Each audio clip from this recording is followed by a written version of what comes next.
ವೀಕ್ಷಕರೇ, ಎಲ್ಲೆಡೆ ರಾಮನವಮಿಯ ಹಬ್ಬದ ಆಚರಣೆ ಬಲು ಜೋರಾಗಿ ನಡೀತಾ ಇದೆ. ರಾಮನವಮಿಯ ಆಚರಣೆಯ ದಿನ ಒಂದು ಪುಟ್ಟ ಕಥೆಯನ್ನ ನಿಮಗೆ ಹೇಳೋಕೆ ಹೋಗ್ತಾ ಇದ್ದೀನಿ. ಕೋಸಲ ರಾಜ್ಯದ ಮಹಾರಾಜನಾಗಿರ್ತಕ್ಕಂತಹ ದಶರಥನಿಗೆ 3 ಪತ್ನಿಯರು. ಕೌಶಲ್ಯಾದೇವಿ, ಕೈಕೈ ಹಾಗೂ ಸುಮಿತ್ರಾ ದೇವಿಯರು. 3 ರಾಣಿ ಪತ್ನಿಯರಿಂದ ಒಂದು ಸಂತಾನವಿಲ್ಲವಲ್ಲ ಅನ್ನುವಂತಹ ಕೊರಗು ದಶರಥ ಮಹಾರಾಜರಿಗೆ. ಈ ಸಂದರ್ಭದಲ್ಲಿ ಗುರು ವಸಿಷ್ಠರು ದಶರಥನಿಗೆ ಒಂದು ಪುತ್ರಕಾಮೇಷ್ಟಿ ಯಾಗ ನಡೆಸು, ಸಂತಾನ ಪ್ರಾಪ್ತವಾಗತ್ತೆ ಅಂತ ಆಜ್ಞೆಯನ್ನ ನೀಡ್ತಾರೆ. ಆಜ್ಞೆಯನ್ನ ಮೀರದಂತಹ ದಶರಥ ಮಹಾರಾಜರು ಪುತ್ರಕಾಮೇಷ್ಟಿ ಯಾಗ ನಡೆಸ್ತಾರೆ. ಅಗ್ನಿದೇವ ಅವತರಿಸಿ ಒಂದು ಖೀರನ್ನ ನೀಡ್ತಾರೆ. ಈ ಖೀರನ್ನ ತೆಗೆದುಕೊಂಡು ನಿನ್ನ 3 ಪತ್ನಿಯರಿಗೆ ನೀಡು ಅಂತ ಹೇಳಿ. ಸೊ ದಶರಥ ಮಹಾರಾಜರು ತನ್ನ 3 ರಾಣಿ ಪತ್ನಿಯರಿಗೆ ಖೀರನ್ನ ನೀಡಿದಂತಹ ಸಂದರ್ಭದಲ್ಲಿ ಒಂದು ದಿನ ಚಮತ್ಕಾರ ಸಂಭವಿಸುತ್ತೆ. ಕೌಶಲ್ಯಾದೇವಿಯು ರಾಮನಿಗೆ ಜನ್ಮವನ್ನ ನೀಡ್ತಾರೆ.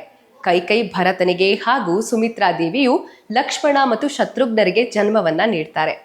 ಭೂಮಿಯ ಮೇಲೆ ಇರತಕ್ಕಂತಹ ಅಂಧಕಾರವನ್ನ ಹೋಗಲಾಡಿಸಿ ಒಂದು ಸತ್ಯಕ್ಕೆ ವಿಜಯವನ್ನ ಕಲ್ಪಿಸಬೇಕು, ಅಧರ್ಮದಿಂದ ಧರ್ಮವನ್ನ ಸ್ಥಾಪಿಸಬೇಕು ಅನ್ನೋ ಒಂದು ಉದ್ದೇಶದಿಂದ ವಿಷ್ಣುವಿನ ಮಹಾ ಅವತಾರಗಳಲ್ಲಿ ಒಂದಾದ ರಾಮನ ಅವತಾರ ಅವತರಿಸಿರುವಂಥದ್ದು ತ್ರೇತಾಯುಗದಲ್ಲಿ. ಸೊ ಈ ಎಲ್ಲ ಒಂದು ಭಾಗ್ಯ ನಮಗೆ ದೊರೆತಿರುವಂಥದ್ದು ಈ ದಿನ, ರಾಮನವಮಿಯ ದಿನ. 1008 ಬಾರಿ ರಾಮನಾಮ ಜಪವನ್ನ ಮಾಡಿದ್ರೆ ಒಳ್ಳೇದಾಗತ್ತೆ ಅಂತ ಹೇಳ್ತಾರೆ. ಹಾಗೆ ಈ ದಿನ ರಾಮಚರಿತ ಮಾನಸ ಅಥವಾ ರಾಮಾಯಣ ಪುಸ್ತಕವನ್ನ ಓದಬೇಕು ಅಂತ ಹೇಳ್ತಾರೆ. ರಾಮನಾಮ ಜಪ ಮಾಡೋದ್ರಿಂದ ಸುಖ, ಶಾಂತಿ, ಸಮೃದ್ಧಿ ನೆಲೆಸಿರುತ್ತೆ ಅಂತ ಕೂಡ ಹೇಳ್ತಾರೆ.